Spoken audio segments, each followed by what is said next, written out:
Rome calling. Rome calling. This is the Gentleman Ultra. This is the Gentleman Ultra. Hello and welcome to the Gentleman Ultra and the Culture Blogs podcast, our weekly review, even though we didn't do one last week. So it's technically now bi-weekly, I guess. It's just the two of us. I'm back with Rich. How are you, Rich? Good, I'm good. Yeah, we did miss last week, but schedules. Normally it's weekly, but... Yeah, we're allowed to miss one, aren't we?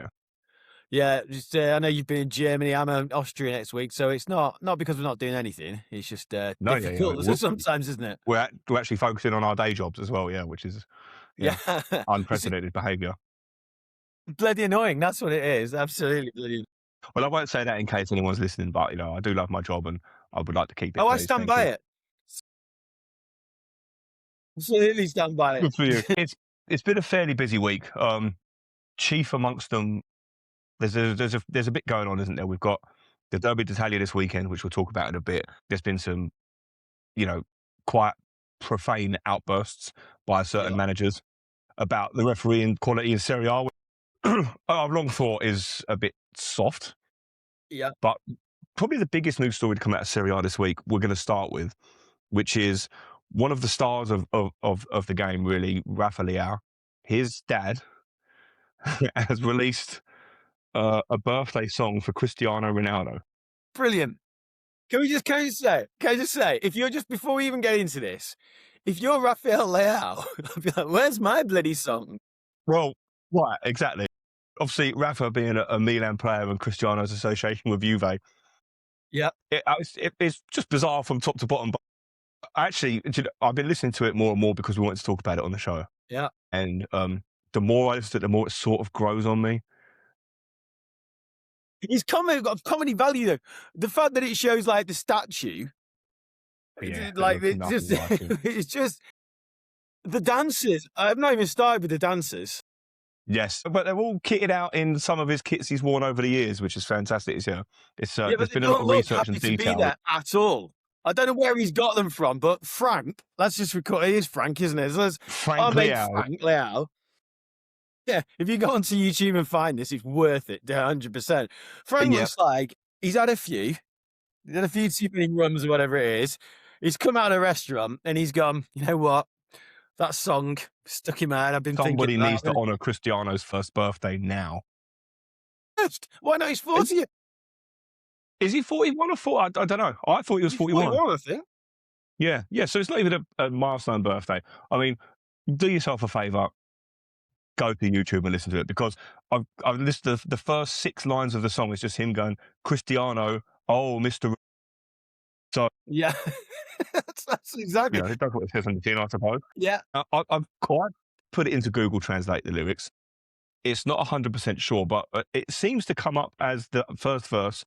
We curse the Madeira, head to Lisbon, ask for a hat, Cristiano, everything. Now, I don't know what you managed to find when you were translating it, but I don't know if Google's just spun out a little bit by the tribute. I've got part of verse 1. This is go on, what have you got for verse? I've got this is. I don't know if this is part of, after, because let's face it, by the time you've heard the Afro beats kick in and then Cristiano Ronaldo mentioned 67 times, you know, and then him saying the only one Frank Leao, which is interesting. Yeah. You also get this bit where he says, my heart aches when I see the talk. They tried to pull you down, but you walked the walk. 41 years, why not do on 40? And you still have the fire, the greatest ever. You'll never tire. He's a poet. Listen, they're beautiful words. I'm just not sure it's the sort of song you should be writing for a 41-year-old man who is a direct competitor to your own son. Oh, absolutely not. It's brilliant. So apparently he sings in Portuguese, and then he goes into what's called Kikongo. Yeah, so I read that there was an Angolan language involved in there too. That's correct, yeah. Where apparently maybe that's what Google's had the trouble with, you know. He's had a bit of a tangent here where he goes on about comparing Ronaldo to the water and life to the people who still keep his people back alive in Africa. So he's gone deep. Mm-hmm. So he's actually gone, to fair to him, he's gone to the CR7 Museum in Madeira. But this is brilliant. So listen to this, right? So there is apparently a reference. I've not got the translation of this. There's a vandalism reference. Okay, right. Considering he went. The song's released in February this year, right? So you're presuming. Sorry, it's February. I thought we were at the end of the year still. This is yeah. So it's released in February this year. So I'm presuming he recorded this in January. Mm-hmm. But there's a vandalism reference in it. Mm-hmm. And the vandalism reference is to the CR7 Museum in Madeira, which was vandalised in January. By Frank Leao? Well, I'm presuming so. I think he's taking fantastic stuff. I mean, you've really done a deep dive on it, which I do certainly appreciate because, yeah, frankly, the world needs to know. They do. I want more songs from Frank Leao about other footballers. Who would you have him write a song about next then? I mean, he seems to, obviously, the Portuguese heritage, he seems to be going down the Portuguese route. Would you see him write one maybe about, I don't know, Sergio Conte? No, I wanted to write one about Antonio Conte. Because it really pissed Conte off. As does everything at the moment, it seems. He seems like a man begging to lose his job in January at the moment, doesn't he? Wants it. De Laurentiis wants him gone. He wants gone. It's just, I think De Laurentiis wants him to walk, doesn't he? And Conte is just holding on for that payout because it's the same old story with Conte. I mean, I love him as a coach, love him as a domestic coach. Anyway, I know that's the tag that's always put on him, but when it comes to winning domestic trophyware, that man knows how to do it. But it's the same thing. It goes back to the quotes when he was at Juventus and what he did with Inter at Chelsea. He wants to buy more players, and you've got this massive standoff now. De Laurentiis is saying no more players because you're not in the Champions League, and he's saying, well, we're out of the Champions League because we didn't have enough players. We've got a massive injury list, which they do. Now Scott McTominay looks like he's added to that as well. So yeah, you can see it from both sides, but it doesn't end well with De Laurentiis most of the time, but this was always Conte, it seems, either, yeah. Yeah, exactly. What do you think? Do you think he make it to the end of the season then? I think, yeah, no one's going to come in for the last 3 months of the season, are they, really? I think he'll get to the end, and there'll be a part of the ways. Whether it'll be amicable or not, I'm not sure. Probably not, as we said. It doesn't generally tend to end amicably, does it? No, I mean, you think about it now as well. Saying he's domestic champion, I'm championing about that, but then they're out the Coppa Italia, of course, to Como yesterday. So, which is a nice segue into what I wanted to talk about with Conte, which is the referee. Yeah, oh God. I'm not enamoured with the standard of refereeing in Serie A. Having grown up watching lower league English football, I think it's a bit soft. Yeah. Yeah. He was quite explicit, shall we say, with his discussions with the fourth official last night. I've got him quoted here as saying, he didn't give it, but at least go and look, you fucking idiot. At least go and see it, right? Fuck. To the fourth official. So it sounds lucky that he didn't get a red card for that. I know, it's amazing. You know, you've got to look at that. I mean, there's been so many decisions recently. It's not just obviously with Napoli, like you say, it's in Serie A in general. I mean, Spalletti's been going absolutely nuts, hasn't he, with his situation where he's been talking about the difference between contact and no contact. And, you know, he's saying, contact and then a foul. You know, you can have contact without it being a foul. Yeah, of course, yeah. You know, and you see, I mean, the refereeing, obviously, Napoli-Genoa was just incredible. So, and this is what's amusing, because I thought, when I heard Conte's comments this afternoon, I thought, it's funny because Daniel De Rossi was saying something very similar on Sunday afternoon. I don't know what the day the game was, but saying something very similar. And I thought, oh, but hold on, Napoli benefited from the very soft refereeing decision at that point. We didn't hear any complaints on Conte there. But yeah, I've got De Rossi here. I don't know what to say anymore. We don't even know what a clear error is. The football we used to play no longer exists. I don't even know what sport I'm watching anymore. It's quite strong words. I've seen the decision. I don't think it's a penalty. However, we must give a bit of balance here because we are Inter fans, and Marcus Thuram has had 2 of them this season. He has, yeah. Yeah. I mean, one was missed anyway, so I've sort of justice done there a little bit, wasn't it? But yeah, I don't like this thing where the ball is played and then the contact happens and the player goes down and they still give a penalty for that. The ball's gone, the ball's played. The contact on the player hasn't affected it's not his crap pass into the box, has it? So I don't like those penalties, but yeah, it didn't stop me cheering when Inter were rewarded them. I think there was I think the referees, and I'm not blaming VR because if it's used correctly, it is excellent. But it's just the fact of I think the referees are questioning their own decisions a lot. The fourth officials, we've seen some missed as well, some really bad ones where the fourth official should have called it, and it's almost letting things continue. And but it's worse with the fourth official because then you can't bring the play back because it's gone. Mhm. And I just think that because there's so much scrutiny on it now, and as we can see, the referee cam there, and you hear them now, and they've got to. I mean, the Italians are great at it, aren't they? Just gesticulating and announcing the decision. But they sound a lot more confident than they are. But I mean, I don't blame, especially Dorossi for that. Spalletti's been going absolutely nuts at the moment as well. I think, look, it, like you say, it does go both ways, and that's irrelevant whether it's Napoli, Juve, into whoever. Mm. But yeah, I don't know if it's about giving the referees more authority, and whether they would get those decisions. I don't know, but it's Italy at the end of the day, and I don't know. I don't think even if it was a perfect system, there wouldn't be debates and coaches with the referees in Italy. It seems to be, I mean, of course, yeah. I've referred to John Foote the other day when we were talking about his book, and there's a whole section on referees and Yeah, the board. there is, You remember yeah, the board game they have, Chase the Referee, they used to yeah. have. So it's like I don't think it'll ever That be was a former solved. club owner that came up with that game. Is that right? Did I remember reading that in his book? With what, sorry? The referee, the chase the referee, the game was created by the owner of a football club. Yes. Was it not Perugia or something? Probably. Something like that. Yeah. Yeah, and so about you had to move the referee around if you landed on a square, or you had to send someone off, and then you got I don't know what it was, but yeah. But it's just typical, isn't it? Of time there's been ire with refereeing decisions. What I would say is it's more frustrating when there's VAR because it should take away those decisions. And if we're going to have these debates and these complaints anyway, then why are we bothering to ruin the game with VAR if we're still going to be questioning every decision and shouting and stamping our feet? Yeah, there is that argument to it, and at least then you're allowing a referee without VAR. You are allowing referees the same grace as you allow players. At the end of the day, a goalkeeper misjudges a cross, he makes a mistake, they lose the game. Same with a centre forward. Yeah, they don't get to run it back, do they? Yeah. Yeah, and then they get criticised for it. So at least then the referees are depending on that. I mean, I think that now they are blowing for everything because they're just thinking, well, it's going to come in my ear anyway. So better safe than sorry.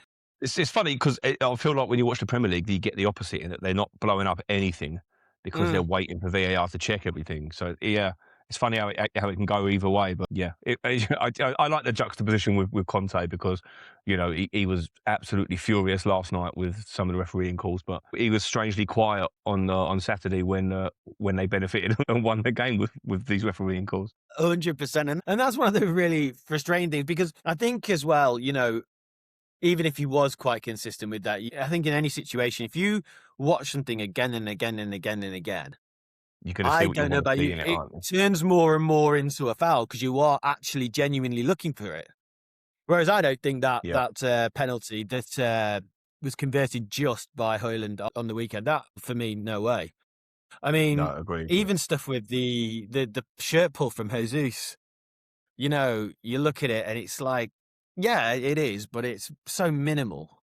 You wonder if those decisions get called without VAR. And I mean, the one that still sticks in mind, you talk about shirt pulling, was the Liverpool one against Inter in the Champions League this season. Yeah. The very last minute. I mean, he's got hold of Wirtz's shirt, but he lets go of the shirt, and then Wirtz 3 seconds later flies onto the ground, and you just think, how could you possibly look at that and think that's a penalty? Yeah. But they do, and they give it, and then they lose the game. I'll say yes, mad. However, there is a game this weekend that we would like Inter to not lose. Yes. I am terribly, terribly nervous about this game this weekend because Inter's record against the top 4 this season, I think only Roma we've beaten. Yeah, bad. Yes. However, against everybody else, it's been superb. There was a great win on Sunday. Not that Sassuolo put up any resistance. They sort of rolled over and had their bellies tickled. I don't expect to see the same from Juve. We had Lex on last week talking about what a great run they're on. If Inter win this game, is it game over for the title? It's a difficult one because obviously Milan have that game in hand that they didn't play in Australia. Yeah, when are they flying out there? But no, I think that I know it sounds really strange. I think if Inter beat Juventus, I think the title's over for Napoli. I think that's too big Yes, a gap. okay. Definitely now. I think that will be done. So it just obviously leaves Milan. It is going to And be the a bit of a derby next month, yeah, yeah. well, March, obviously, the derby's coming up. So you're right, two big games. I mean, that could all change. If Inter continue in the form they have been in against the big teams and do lose those two derbies, then all of a sudden the title's all back on for everyone. Inter realistically by the start of March with good results could be done. I personally think that the title is more likely to be decided on, maybe because I'm a bit of a pessimist at times, on the Derby della Madonnina rather than the Derby d'Italia. But I don't know, Juve, look, I know that Yildiz signed a contract, everyone made a big fuss, great, but then I'm not being anti-Juventus at all because they have really impressed me. I really think they do play some good football at the moment. But saying that, that game against Lazio, they struggled, didn't they? Lazio, and then also that was terrible. But the Coppa Italia as well. There's been some bad results, and the game against Lazio, even though they did play some good football, you would expect more from them in that one for a bit more of a reaction. So I don't know. I think it's going to be really interesting because Inter, I mean, that Sassuolo game, they destroyed them. Sassuolo played well for maybe 10 minutes before Marco turned into just. Yeah, he's sort of on a bit of a one-man mission at the moment, isn't he? Because I think maybe sort of the first 2 months of the season, so I looked at him and thought, oh, he might be a bit done at this top level. But yeah, how wrong am I again? Well, I think he suffered a lot from the Champions League final because that was his worst ever performance. And I think he's sort of now back with that confidence and top assists in Europe now. For me, best player in Serie A probably at the moment. The way I inform, like That's the a big assists that he call, had. yeah. And it's, he was incredible against Sassuolo, but Sassuolo, like you said, didn't offer much resistance. And we still have a bit of I know we alluded to this offline, but I know that they're talking about Hakan being back in training and Barella being back in training. Maybe they do start, I don't know. But otherwise it is looking, and like Gazzetta and a lot of the media outlets, I mean, no one tells me anything at Inter, so I don't know. So just to put that as wink, wink. No, seriously, absolutely not. No, really don't. But it's one of those situations where you're looking at potentially, it will be obviously Thuram Lautaro. You're going to have Summer Bastonia, Kanji, Bisek, who's another person we need to talk about. That midfield there, and okay, Di Marco, probably Enrique, but you are looking at probably Susi, Zielinski, and Mkhitaryan. Yeah, I'm not against that midfield because I probably am more against Mkhitaryan out of all of them because I do think his legs are gone. I think up in his head, he's still a good player and his touch is great. I just think his legs have gone now. And they're going to need that. Which I really like in his moments. If he can turn moments into matches, then I think there's a real player on their hands at Inter. And Zielinski, this sort of, this revenge arc, I suppose, against Inzaghi, isn't it? A little bit. He came out earlier in the season and said, well, I wasn't playing under the last coach. So yeah. He had his favourites, and now I'm in the team. And if you're going to talk big like that, then you have to deliver. And he has been, isn't he? Really, he has. Yeah, I mean, I'd prefer to see Frattesi again as well, but because I don't think we'll ever see Frattesi again. Not in an Inter shirt, will we? I don't know because we featured against Sassuolo, but it's just. I think that. Yeah, you could have brought me on against Sassuolo, though, and it would have been fine. Yeah, but that's one thing I did want to say about Derby d'Italia is that all the Italian media outlets now are talking about this Spalletti's master plan, where basically it isn't a master plan, but apparently he's going 4-6-0, the false 9, which he's going to use. Whether that's going to be, I don't know who that will be. Probably Yildiz if he's all fit and ready to go. But the false 9. It's not the worst idea in the world, though, is it? Because if you look at the Champions League final, PSG played without a number 9, and it basically just nullified Acerbi because he didn't have anyone to mark. And Acerbi, that's his game now. He's 7, 38, 39. I don't know how old he is, but he's an old man. He's not going to be charging around the pitch, doing the defensive work. He's going to mark a man and stick with his man. If there's no one for him to stick with, you just sort of take him out of the game, and then to end up with 2 at the back. So I don't think it's the worst plan. It's not the PSG worst. Obviously have a lot better forwards than Juve have. I mean, we talked about Yildiz. He is a fantastic player. He's superb. He's not Ousmane Dembele. No, I think that the Juve idea, like you say, is to flood the midfield and take away that defensive aspect for Inter. Yeah, they're an exciting watch, aren't they? They're a good team. We should talk a little bit about Yildiz signing that contract because I think actually it's a great deal for Serie A as a league because maybe for too long recently, the stars have been leaving. Yeah. And it looks like a star's going to stick around for a little bit. So I think that's good for the league, even if it's Yeah. bad for, us as Inter fans that a top player is going to stay there at Juventus. Yeah, I think as well, I don't remember who said this is an age-old quote, but you have a strong Milan, you have a strong Inter and a strong Juve, and you have a strong Serie A. And that tends to be how it goes. But so I have not too much of an issue with Juve doing that, because you want to see a competitive league. When Yeah. Juve were on top for that inordinate amount of time, it became not a bit boring Dull. in some respects. It was dull. It wasn't even it Except was a for great Juve Juve fans. side that didn't play great football a lot of the time. And the same again, you go back to 06-07 when Inter had pretty much everyone and were knocking Roma out the park most of the time. And again, people could say the same thing. So I think that, strong Juve, strong Milan, strong Inter and Italian football, really, that's when you see the best of it. So, for the neutral, obviously you're looking at the Seven Sisters and you can add on Napoli the way they are. They're being fantastic at the moment. Roma on the build, not going to talk about Lazio or Fiorentina, but it's one of those where we'll see. So yeah, it's Juventus certainly look like they're going to want to finish as into the Champions League and really push on for next season. And also, it's probably the biggest derby in Italy, I suppose. Easy, yeah. Nothing would make them happier than to spoil Inter's day again. Yeah, completely. I don't think it's not my favourite derby, but it's definitely probably the biggest in Italy. Well, it's derby of Italy, isn't it? Are we going to see another thriller like we saw in September, or do you think this will be a lot more cautious? That's going to be really interesting to how Kivu approaches it. I think if he approaches it in a cautious manner, I think he'll fall right into that trap that you rightly say that Spalletti, it's not a daft trap, but it's if we're cautious, it could be. I think if Inter play as we know they can, I think they just will have too much, absolutely too much, because especially with the way that Di Marco, as we mentioned, and Enrique's coming on really well now. Yeah, he's getting better. I wasn't too sure of him at the start, but he's growing into it. He's growing on me a little bit. Yeah, so I think it could be a bit of a thriller, but now I've said that, it'd be 0-0. So Listen,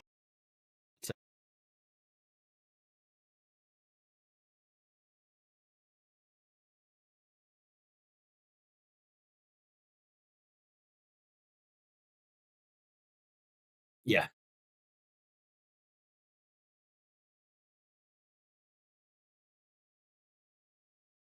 I start to think, oh God, here we go again. Yeah. So that's a worry. So we shall see. It's going to be, and also as well, mustn't forget it's Napoli Roma as well. Yes, Derby della Sud, Derby della Sole, whichever you prefer out of the two. But yeah, that's going to be a big one as well. Yeah, for both teams actually as well. In the chasing pack, isn't it?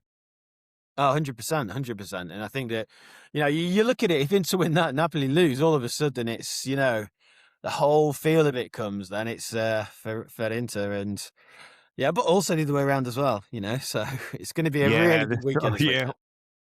I don't think, obviously, we're both Inter fans.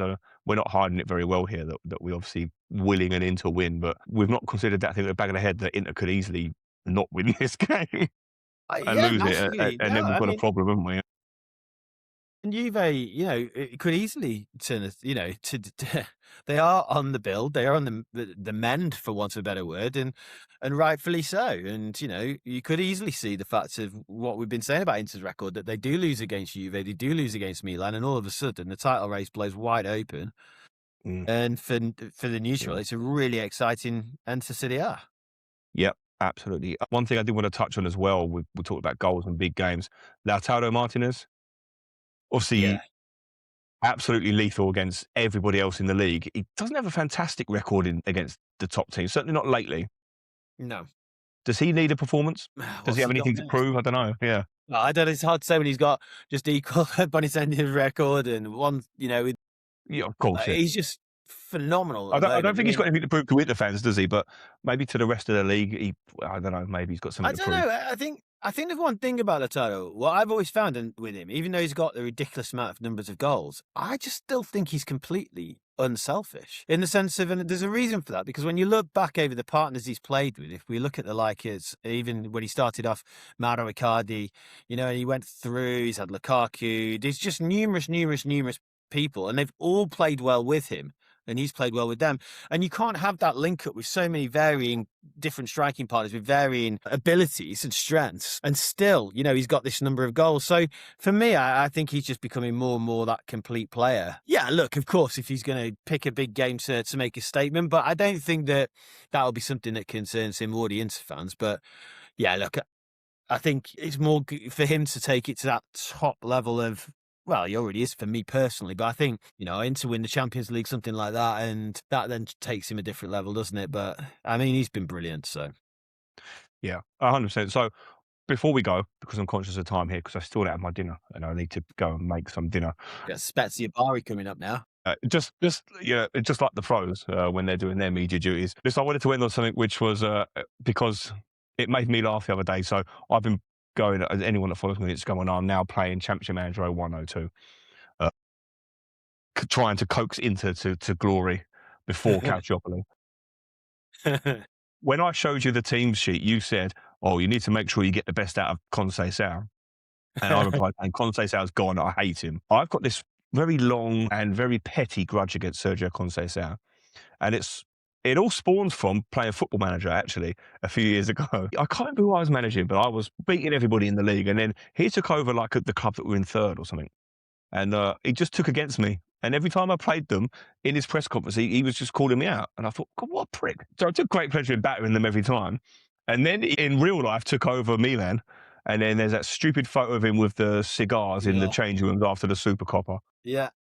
So I hate Sergio Conceição, and I will die on that hill. I don't care how he might be the world's loveliest bloke if you meet him, but I hate him. Rich, is there any petty, horrible grudges that you've got for no reason, really? Yeah, against I've got loads anyone? actually, but Half the league, there's three. If you're talking about ridiculous, I'm changing now. Three. I can give you one for a Football Manager reason as well. I've changed that out. But one, and he's a really good goalkeeper. And this is absolutely wrong of me. And it's nothing to do with the fact that he used to play for Juventus. But Stefano Tocconi, right? I can't stand him because he's a good goalkeeper, right? But when I grew up and there was goalkeepers like, all right, Zenga looked a bit like Keanu Reeves at the time, fair enough. But you had like Bodo Wilder, Goycochea was a model. You had all these amazing goalkeepers and amazing kits. Then you had Stefano Tocconi, who looked like a porn star and now looks like a tramp. And I'm just like, he's the most least Italian person. He just looks, he's just trapped. He just looks, and I don't know, he's just got this look about him. Quality goalkeeper, but he's a great guy. But I just don't like the look of him. Well, approved. Yeah, he's on the list. He's on. The other one, I'll do my Football Manager one last, which is a good one. Similar to yours, actually. The other one is an Inter player. I could not, and I'll get Nagatomo. Right? I know it sounds bad, but when he was at Inter in that horrible period, there are other players. There is Kuzmanovic, don't get me wrong, Belfodil. There's many, right? Mm-hmm. But Ruben Botta can keep going. But with Nagatomo, right, it was the endless faith that people had in him. Right? It's almost, and he did turn out in the end being mildly reliable. But I don't understand, right? There's so many players at that level who don't get the chance, who are 7 out of 10s, who probably given the chance in modern football, like they used to be given the chance, could develop into an 8 or a 9. We gave him a chance to become from a 2 to a 6 at best. And there's no logic for that. And I know he turned up for training every day. I get that. And I know he saluted when he scored or whatever, and he was very well mannered. But yeah, he just wound me up because I was doing the player ratings for ESPN at the time. He just kept getting 3s and 4s. Yeah. I tried. They're saying you can't.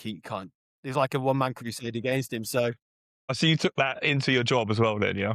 I tried not to. I'm always thinking I'm quite good at stuff like that, but that one was difficult. Imagine that player ratings in that era. But yeah, then the other one on Football Manager is going back. It was Philip Mexes because reason, right? I don't know which one it was, but they have it must have been years ago when he was at Roma.